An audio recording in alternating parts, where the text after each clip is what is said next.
dhismaha wadadanu ay iska kaashanayaan gaadiidleyda gobolka Shabeellaha Hoose iyo dowladda hoose ee degmada Afgoye ayaa waxa uu iminka ku soconayaa si dardar leh waxaana iminka dib u dayactirka wadadani ay kaabiga ku haysaa degmada Afgoye ee gobolka Shabeellaha Hoose. Arrintan ayaa waxaa si dhiiran u soo dhaweeyay qaar ka mid ah waxgaradka degmada Afgoye ayagoona ku ammaanay dowladda hoose ee degmada Afgoye kaalinta horumarineed ee dib u dayactirka wadadani. iyo hogayaha dawladda hoos murfarey dibto iyo iyo hadda suubiyeen siyeed bilaamadaha suusano sagaal bilo amar lugwada oo dadku leeyahay dalay markas kuntiin deen leh dalay bood mashaakilki galay yeegna neemi ilaahay ayaa dhacday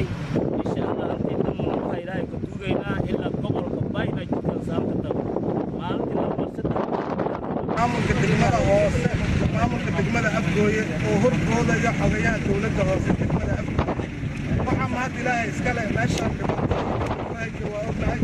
laba saacadood waxaan socon karnay Afgoye waxaana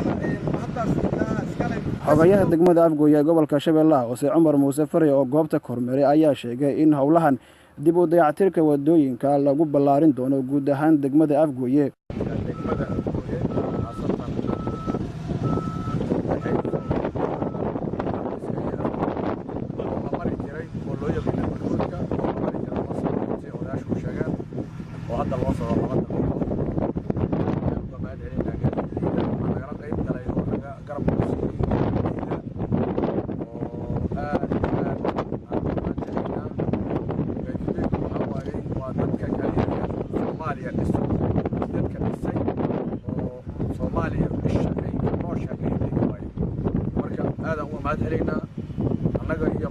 wadadani ayaa halbowlo ah guud ahaan isu socodka dadka iyo gaadiidka isaga kala